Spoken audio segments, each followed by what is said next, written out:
our educational programmings. We're very grateful to all of you, and of course, grateful to everyone for joining us. I'd now like to welcome on screen our kickoff panel featuring two dear friends, Ambassador Rufus Yerxa, himself a former Deputy Director General of the WTO and a Deputy United States Trade Representative, and Angela Ellard, the Deputy Director General of the World Trade Organization. Rufus and Angela were with us last year for this panel. We're delighted to have them back with us again. They also, I recall, share a distinction of both having served as Chief Trade Counsel of the House Ways and Means Committee, a distinction they share with the current United States Trade Representative, Catherine Tai. Pleasure to have you both back with us. If you've registered as a guest for today, you should have received a copy of today's event program by email, which we'll also post in the chat. In your program, you'll find the full conference agenda and biographies for all of our guests. So we can dispense with lengthy introductions and turn it over to Rufus and Angela. Thank you so much for joining us again today. Thank you, Ken, and thanks to WITA, and welcome, Angela, to this year's edition. It's great to be back with you. As you said, Ken, Angela and I have done quite a bit of the same kind of work together, and now she's in the role I had, and I have tremendous admiration for the job she's doing at the WTO in a challenging period for the organization. So hopefully, Angela, we can have a little bit of a discussion about some of the more topical issues you're dealing with and get your insights. And I'd like to start, if I could, with a sort of a broad general question. You know, it's been a tough period for multilateralism with increasing both commercial and geopolitical conflicts. And of course, now the first ever significant war between two WTO members. But, you know, your boss recently told the BBC that the WTO is practically the only institution that's delivering on multilateralism. And she has some basis for saying that. I mean, a positive outcome from your last ministerial MC12 when people really were predicting that it would be a collapse. So looking forward to hearing from you about that. But there are still a lot of doubts, obviously, about whether the WTO's leading members are really ready to use the institution to bridge differences, and whether they want to remain faithful to WTO norms in the domestic policies that they're fashioning in a time of increasing economic competition. A lot of people talk about a new economic Cold War with growing ideological differences. So I'd like to sort of start with, you know, how do you see this picture today? Do you think that deadlocks in the WTO are inevitable given the growing kind of realignment and tensions that exist in the trading system? Do you think, on the other hand, are there grounds for optimism? And can the WTO, which after all is, you know, a real multilateral negotiating forum, can it actually play a role in bridging some of these ideological differences over the longer term? Well, thank you, Rufus. And it's first of all, a delight to be here with you today. You've left very big shoes for me to fill, and a couple of jobs now. So I really appreciate how much I've learned from you, and what a great reputation you have. I just hope that my next step ultimately in my life is as delightful as yours is now. So a little envy there on my side. And thanks, of course, to Ken and to WITA for putting on so many terrific programs. I am a big fan. I have earned my stripes and my WITA mug, and I really appreciate the opportunity to be here. Well, thanks, first of all, Rufus, for asking such a wonderfully chewy question. There's just so much to say about this. You ask whether there are grounds for optimism, and I definitely think that there are grounds for optimism about the WTO and multilateralism. But I don't want to be Pollyannish either and say or imply that we don't have to work for this. We have to work hard for this. And the things that we've achieved, we've worked very hard for. As many know, and I know as Rufus most certainly knows, the WTO operates by consensus, which means we have to have all 164 members agree to do anything, from the sublime to the ridiculous, from what are we going to have for lunch to what is the nature of a binding agreement on fisheries subsidies. Getting 164 members to agree is very hard, but when we get that consensus, I think it's durable. And I think our members have certainly shown that they are very interested in using the WTO as a forum for addressing so many issues. So last year, we had a very successful ministerial conference. Rufus, when you and I did this program last year, I think there were much more grounds for pessimism. And in fact, even in the run-up to our ministerial conference, many in the press had written us off. And in fact, some of them, the charitable ones, said that we were on life support, whereas the real cynics said that multilateralism and the WTO were dead. But I think we proved them wrong. In our ministerial conference, we achieved a lot of things. We were hoping for maybe one or two good outcomes at the beginning of the conference. That's what our Director General said in her opening remarks. But we ended up with 6. And we were delighted, happily surprised, and I think our members were very much so.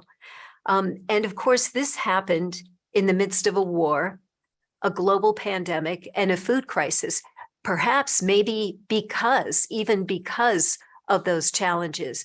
Members felt that so much was at stake at that ministerial meeting, and that consensus was still possible. I think our members definitely showed that.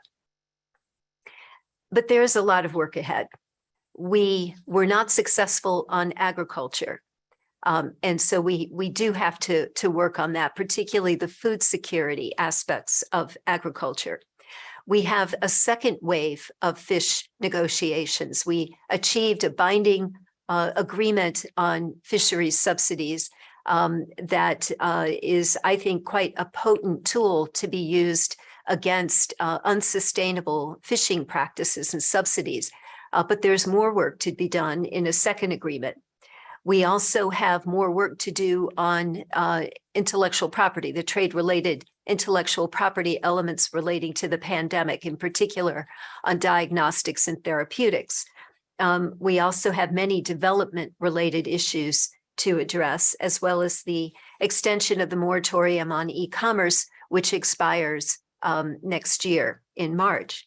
But more importantly, we need to reform the WTO. And that's where I think our members have shown a tremendous amount of interest already this year.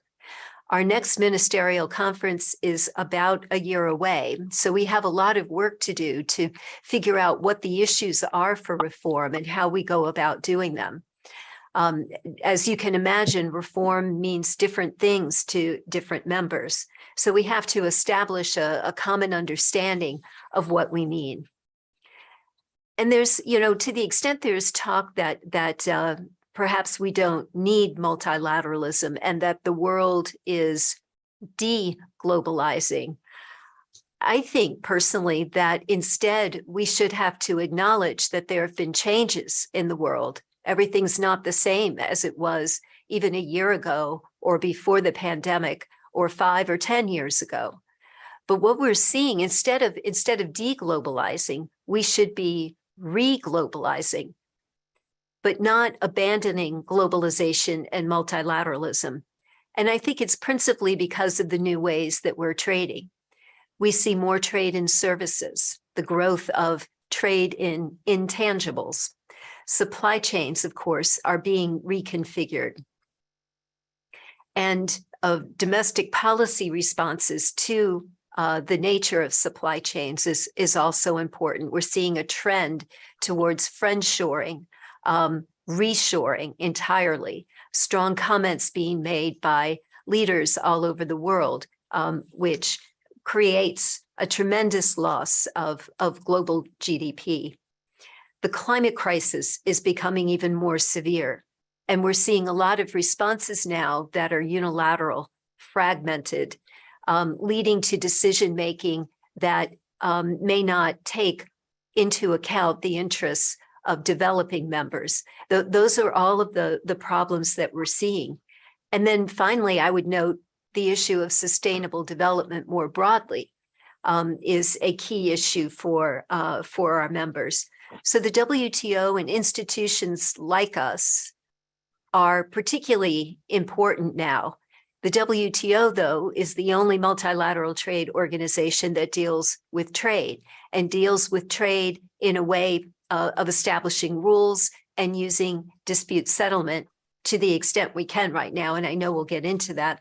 But I think that makes the WTO such a powerful force, an important and sometimes the only available forum for dealing with issues. But everything here is the long game. And so sometimes it looks like we're in the midst of failure, and sometimes we are. But for example, on fish, we were able to pull out after 21 years of negotiations to pull out an agreement that is binding and meaningful. Yeah, that's a very good start to our discussion, Angela, because I like what you said about, the world is changing. I'd like to drill down a little further on some of these issues, get to maybe some of the impacts of all these new technologies to address climate change and the tensions those are creating. Maybe talk about that in a minute. But I thought first, if you don't mind, we could talk just a minute about, I know there was an informal gathering of ministers on the margins of Davos not too long ago. And it sounds like they had some good discussions there on particularly two topics, dispute settlement, and you also mentioned agriculture. Not necessarily that they had agreement or consensus on a way forward, but I'd like you to, have a chance to talk a little bit about this crucial dispute settlement issue, and do we have any hope of seeing them overcome their differences to reinvigorate the dispute settlement understanding? And then, what your thoughts are. You mentioned already agriculture, and you mentioned food security as one issue. There are other issues as well. So if you could sort of touch on those two topics, and then we'll move on from there. Okay. Yes, the informal meeting in Davos was a very important opportunity to talk about many key priorities and what things are looking like in our lead up to MC13, which will be at the end of February, as you know. So let me start with dispute settlement first. As you know, at MC12, our members in the outcome document agreed to conduct discussions with the view to having a fully and well-functioning dispute settlement system accessible to all members by 2024. So that is a tall order, but it's an important goal to have.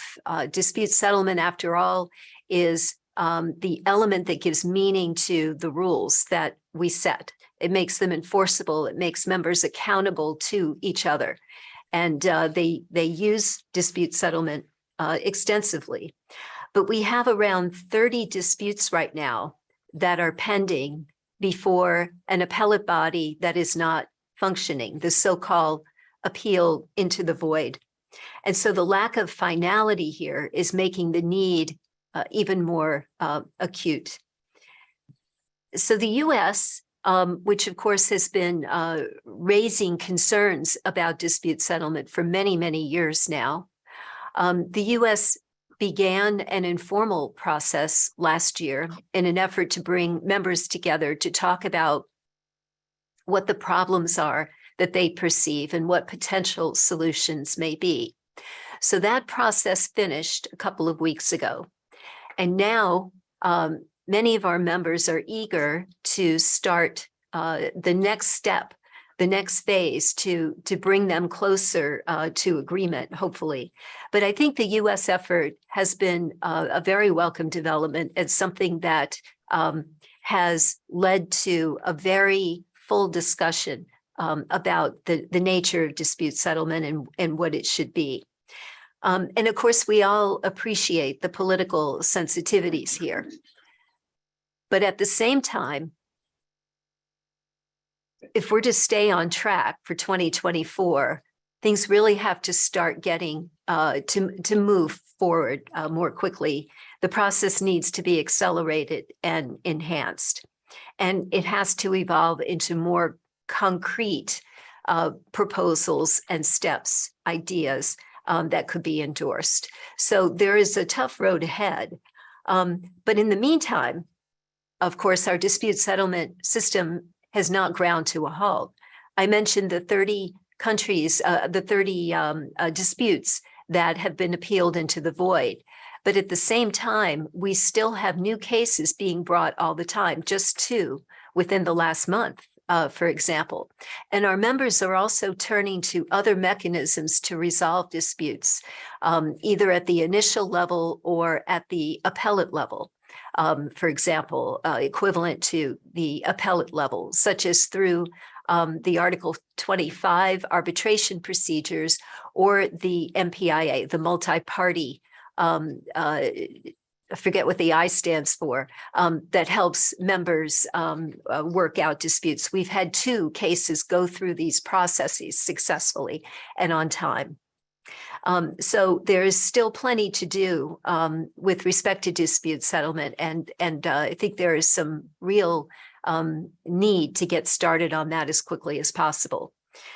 The second part of your question was on agriculture, and of course, given the importance of the agriculture sector to members, it's really important that we get some kind of resolution on all of these outstanding issues.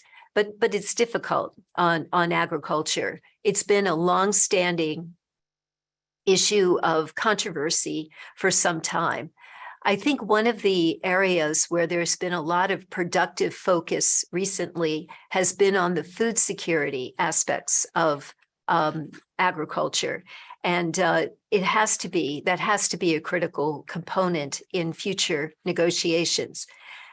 The feed, food, fertilizer markets have stabilized a bit since the initial start in the immediate aftermath of the outbreak of the war, but the situation is not resolved. And we also have climate crises all over the world that have led to also tremendous food insecurity. So at MC12, our members adopted a declaration on the emergency response to food security, acknowledging the important role that trade plays in assuring food security. And on top of that, in addition to the emergency response on food security, members have also expressed their eagerness and their readiness to update the rules with respect to agriculture.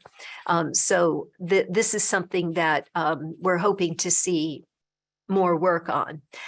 But views, of course, differ on the nature of the work that's required and how to go about it.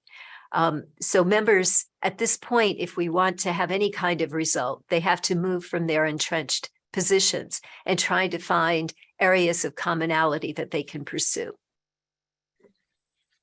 Well, thank you. That's a good overview. Back on dispute settlement, just briefly. I don't know. Does the I stand? I think it's interim arrangement, isn't it? Yes, that's right. Yeah, Interim arrangement. And you know, to me, that's important because it signifies that the countries that entered into that don't think of it as a permanent solution. They want to get back to a real permanent solution. You know, so much of what you said about dispute settlement, countries are still using it, and I think it's important for people to understand that dispute settlement can't solve all the problems of disagreements between members over the system, and you're always going to have countries resisting the rulings and all the rest. But if you don't have a dispute settlement system that's got some credibility and that is functioning, it doesn't put pressure on the members to negotiate new arrangements, you know, to address the concerns that get addressed through dispute settlement. So there's an important interaction between negotiation and dispute settlement that people very often don't understand. And I think, in the US, for example, where we've invested a lot in trying to make the USMCA dispute settlement system work properly. And that's still a very important part of giving the agreement credibility. It's hard for these rules to be credible to both governments and businesses unless there is a credible way of resolving those disputes. So I'm glad you made the points and glad to see there's some hope of working on this. Let me go on. I know you want to talk a bit about development because I know you had a members retreat on development issues. And I want to ask your sort of quick take on what you think some of the main themes emerging in the WTO on development issues is. And then maybe after that, we can dig down a little deeper on the topic you raised about countries moving towards more unilateral measures, particularly in areas related to decarbonization and climate change, which I think is a really interesting current topic people are interested in. So if we could go first on development and then maybe on the decarbonization subsidy kind of issues that we're now seeing in the system. Sure. Happy to talk about development. And obviously it's an issue that comes up in a variety of contexts. It can cover a whole range of things. Everything that we deal with has a development aspect to it. For example, our second wave of negotiations on fisheries subsidies, one of the key questions there, in addition to the actual discipline itself that members are seeking with respect to subsidies that contribute to overfishing and overcapacity. One element of that is what kind of special and differential treatment should there be for developing countries? So that's just one example of an issue that members will have to tackle this year if they are to meet their goal of having this second wave completed by the ministerial conference in 2024. If I may, before I talk about the other development issues, may I just mention one thing on fisheries subsidies, because this regarding the next steps on the first wave, the agreement that's already been completed. And that is I should have brought that in. I'm sorry. I knew you wanted to talk more about fisheries, so go ahead. That's okay. I just wanted to emphasize, because I know so many in the audience are with governments all over the world. So this is a particular message for them, that the fisheries subsidies agreement can take effect only if 2/3 of the members actually deposit their instruments of acceptance of the agreement. The ministers from all of our members have already agreed to the agreement, to the text, but now the actual process, some say ratification, needs to occur. So just over the last couple of weeks, we've had 2 members deposit their instruments. That was Switzerland and Singapore. And now we're looking to see more broadly the deposit of those instruments. I know sometimes it takes time. There are all kinds of domestic procedures to go through. Sometimes, horror of horrors, you have to go to the legislature. And speaking from experience, and Rufus, you as well, know how very, very hard that can be sometimes. So my sympathies to those who need to do that. But in any event, we're hoping that will occur quickly, and that it will occur not just with respect to developed countries, but also developing countries as well. And in fact, the fisheries subsidies agreement is an interesting case study on development, because so many developing countries see that the subsidies that have been implemented by the primary users of subsidies, and that's of course China, the EU, the US, but others as well. They see these subsidies as really jeopardizing fish stocks. And for many developing countries, the fisheries, sustainable fisheries is so important for the livelihood of so many who live there, and of course, an important source of protein as well. So we have seen so many developing countries with great interests in very rigorous rules with respect to fish subsidies. But of course, at the same time, many of them seek special and differential treatment, and special and differential treatment for developing countries that carves out different developing members in different ways, whether it's artisanal fishing or whether it is transition periods or whether it is entirely exempting countries that don't account for much global catch. So these are issues that members are going to have to tackle. We also have established, to help developing members, a fish fund as part of the agreement, which is now operational. Japan last week made the first contribution. So we're very pleased to see that. And we're looking to get the process, the fund staffed up so that we provide an opportunity for developing countries that have ratified the agreement to apply for assistance in helping them implement the terms of the agreement. So that's fish, and fish as it relates to developing countries, but also a little bit more broadly. Some of the other issues that developing countries have looked at, of course, relate to the pandemic and TRIPS, the Trade-Related Intellectual Property Agreement, as to how it should apply to vaccines, as well as therapeutics and diagnostics. On vaccines, I think our members reached a really good middle ground to bridge the needs of developing countries while also protecting innovation. And in any of these, I can get into more detail in Q&A. On e-commerce, this is another important issue for developing country members, but for developed members as well. In particular, how to address whether to continue the moratorium on customs duties for electronic commerce. That's been extended now until next March 2024. But the larger question of the extent to which a digital divide is exacerbated by the maintenance of the moratorium, and what kinds of things need to be done in order to help developing countries as they try to join into the digital world. E-commerce is such an important basis for developing countries to do business. It allows them to jump over many levels of development. It's going from old-fashioned telephones to incredibly sophisticated cellular service, just in one giant leap, if they are ready and if they are available. Another area of importance for developing countries involves the environment and climate change. So many developing countries are at they are the most vulnerable, and there is just no doubt about that. And as a result, they have much at stake.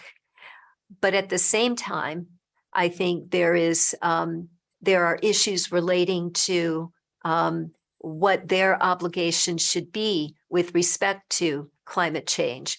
And they are also concerned about being left behind. And this is something, Rufus, that you were alluding to just now, about the role of developed countries with respect to taking policies, whether it's subsidies, whether it's border adjustment for carbon pricing, whether it is regulatory approaches, where many developing countries fear. Or domestic content measures.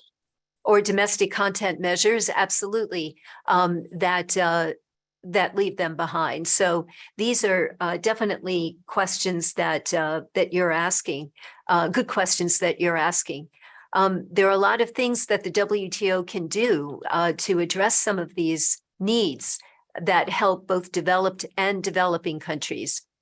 For example, negotiating an environmental goods and services agreement is an option, an opportunity to allow countries with these technologies, with these manufacturing abilities, to be able to make their products and services more readily available to developing countries, because they don't have to pay so much for them if the taxes are not there, or if regulatory barriers or non-tariff barriers are removed. We've done some research on this, that if we had an environmental goods and services agreement that covers a range of products, we could see by 2030 a 5% increase in exports. But I think even more importantly, a decrease of emissions of 0.6%, which is pretty big. So I think that an agreement like this could have really a fundamental impact. And I hope that our members agree that that they want to step up and do this, because I think that the value is tremendous. Could I, Angela, if Yeah. you don't mind, because I think we ought to. You've really sort of cited two different kinds of models that are emerging for how to kind of get decarbonization and climate change technologies more dispersed around the world, and have more, emphasis on both developed and developing countries being able to profit from those technologies, and what that's going to do for not just for climate, but also for the world economy and changes if we have robust trade in those things. But it seems like there are two different models emerging. One is very much based on, creating new subsidies and even forms of discrimination and protection to develop your own domestic industries for a lot of these climate-friendly technologies, as we see that happening in some developed countries, including our own. And the other model is what you talked about, which a lot of companies have been interested in, is can we create greater incentives for trade in environmental goods, and giving them advantages over less carbon friendly technologies through the trading system.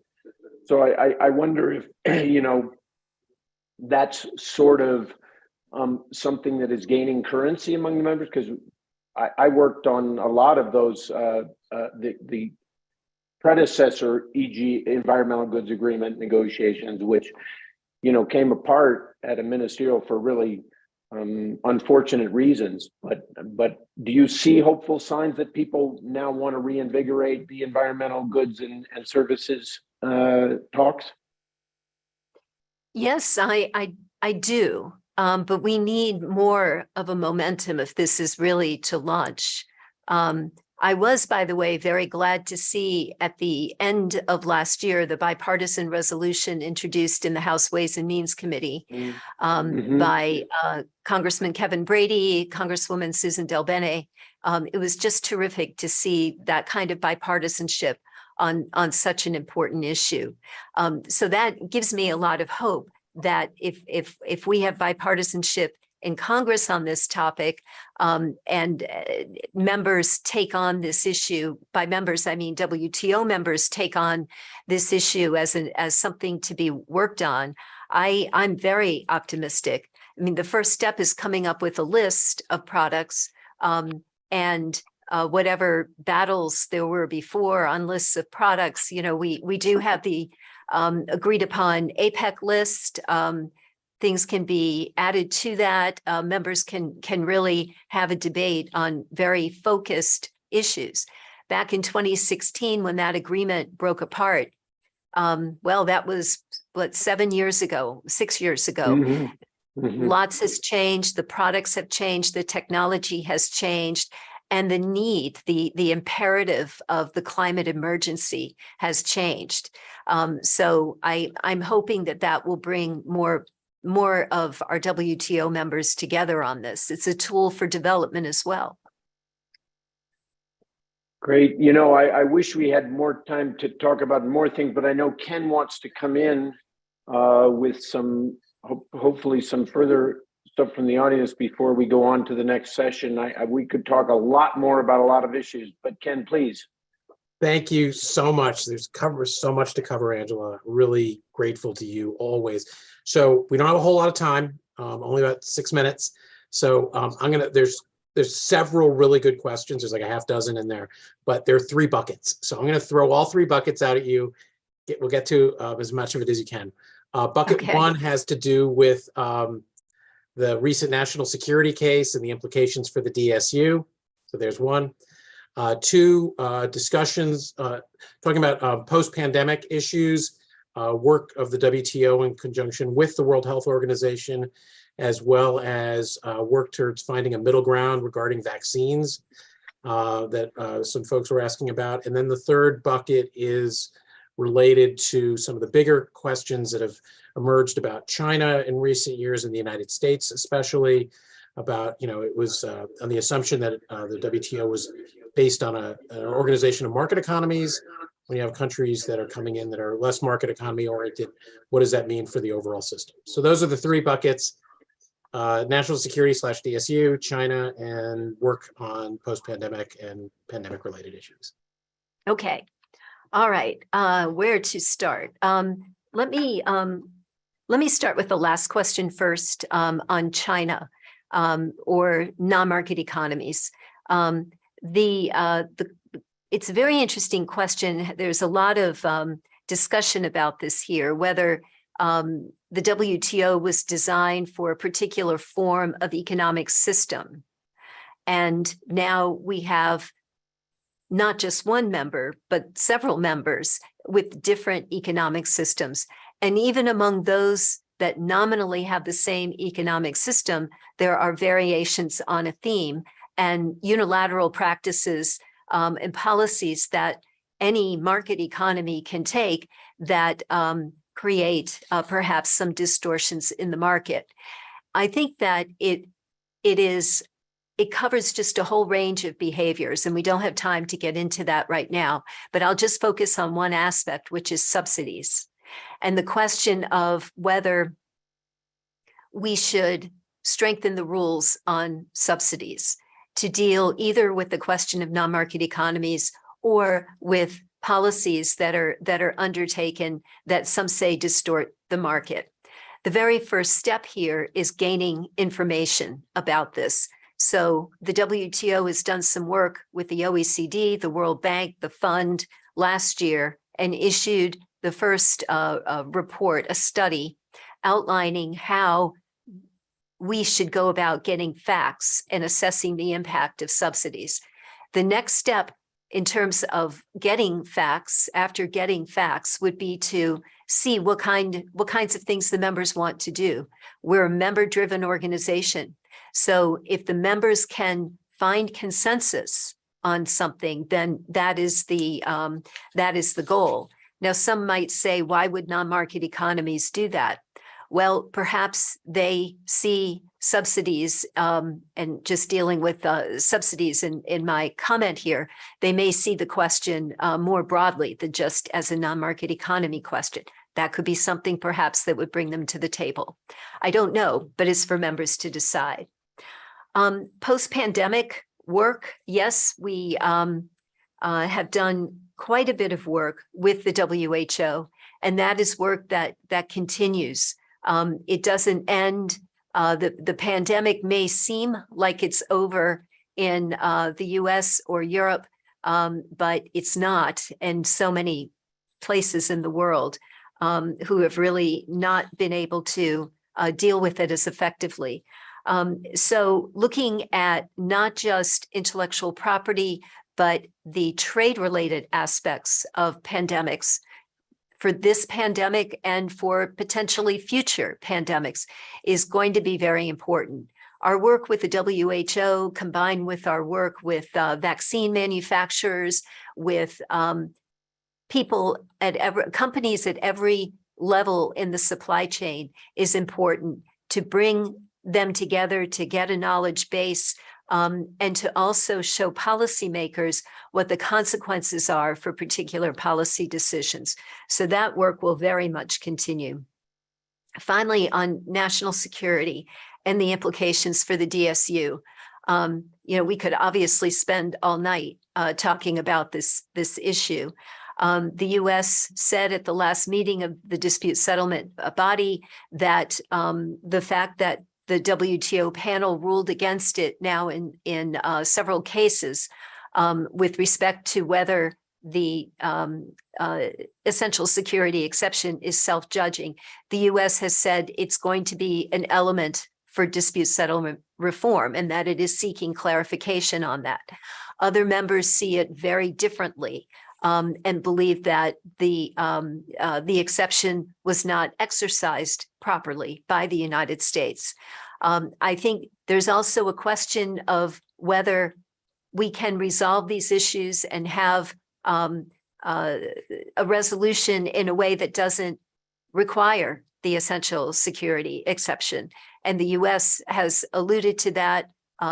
Bruce Hirsch, in his recent op-ed, alluded to that as well. So these are all questions that members are talking about. It's one of the key issues of debate. I'll stop there. I suspect I went over 6 minutes. Sorry. You're perfect. It's your fault, though. Always, Angela. Perfect. And in fact, Right. you did better even in a sense because you queued up WITC's next event on March 1st. We're going to have Bruce Hirsch on with a panel that's being constructed right now to talk about his article and his thoughts on the DSU and that dispute. So thank you you didn't even know that was coming. So really appreciate it. As always, a pleasure to have you on. Thanks for making time for us in Geneva this evening. We have people coming additionally from Europe on our next couple of panels. So really appreciate folks who are logging in late in the evening for them. So thank you so much. Rufus, thank you. I hope you weathered the storm well. I know Rufus is in Colorado and expecting 3 feet of snow in the next 24 hours. So good luck. Thank you, Ken. Skiing. Could I just quickly say, I mean, Americans are justifiably proud of Angela and the work she's doing in the WTO. It's important to remember she's an American in the WTO, but she's not an American official in the WTO. She's an international civil servant, and I think her presentation today demonstrates why that's so important. But Angela, you're going to be an important voice for, how multilateralism is still relevant, and Americans, as well as important countries around the world, should recognize that we lose it at our own peril, and we need to work on overcoming the challenges to the multilateral system. Thank you, Rufus. Thank you, Rufus, and enjoy the skiing tomorrow. Thank you both very much. Grateful to both of you as always. Thank you, Rufus. Thank you, Angela. I am very excited